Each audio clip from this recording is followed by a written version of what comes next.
So now we're going to talk about mindset a little bit, because I think that's a super important thing to discuss. And I think that this is primarily a big reason why a lot of people get stuck in wherever they are. So the first thing that I like to talk about people is their own personal self-concept. So what this is how you grew up. These are the things that your parents told you. Maybe it's maybe they didn't go to college. Maybe they said they didn't have enough money. There's lots of things inside here. Maybe you're overweight. Maybe you're short. Maybe you're tall. Maybe you're big boned. Whatever. Doesn't really matter.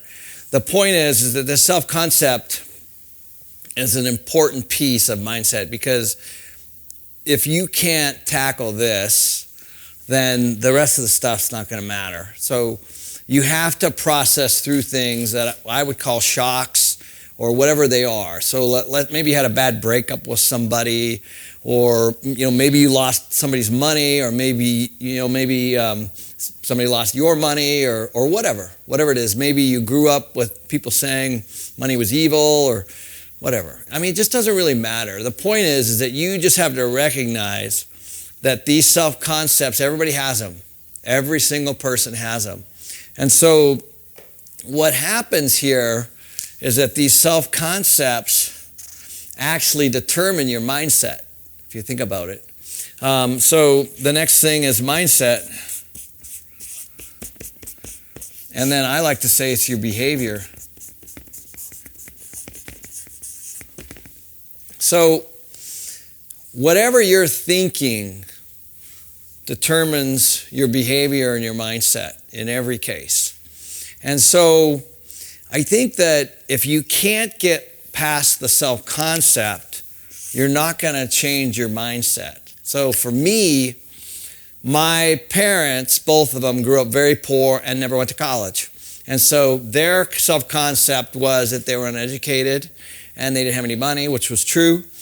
And that, again, so I remember walking into stores and we can't afford that, we can't afford that, we can't afford that. This is how it is. And, everything was hand-me-downs, et cetera, et cetera, et cetera, which was totally fine.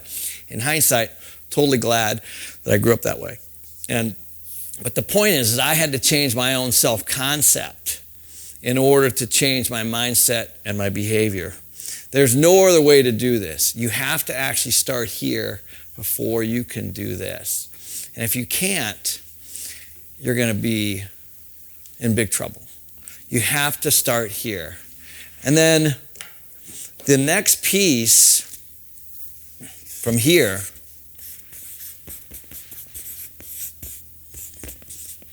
are the results.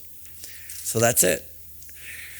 So what people do is they focus on the results always. And so they say, I want a big house, I want a nice car, I want a great relationship, I want this, I want that. And that's very common. It's very common for people to focus on the results. The actual issue is this. There's a reason that nobody wants to be with you. And there's a reason that you don't want to be with somebody else, for example. It's the truth. So as long as you can generate, better thoughts on who you are, then it's going to turn into better results. You're going to have better relationships. And that's the truth. And these self-concepts, they determine your behavior. So I remember as a kid having a stigma around money, for example. And I had to change my mindset. And each time was very hard because I was always thinking about the way my parents thought. Okay? Or if you're going through lots of relationship changes, there's a reason. And it's not always the other person, which is what everybody does. And if you do that, then you're never going to have a great relationship. Because it's what we call being out of exchange. Because relationships are a two-way street. And if it's a one-way street, then it's going to be a short-term relationship. And this all starts from here, in my opinion. And so, you ask, why is this important for real estate or investing or things like that? It's the most important, because who you are will determine who lends you money. It'll determine who you surround yourself with. because everyone that's working on their self and their personal concept, I call it personal development. People that recognize that, they will group around you. And if you don't, if you're always pointing your finger, then I guarantee you, it's going to be a lot harder.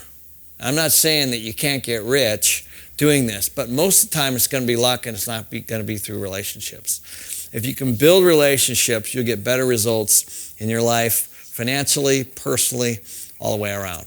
I'll see you in the next video where we'll talk about building your foundation as a real estate investor. And remember, please download your action notes below.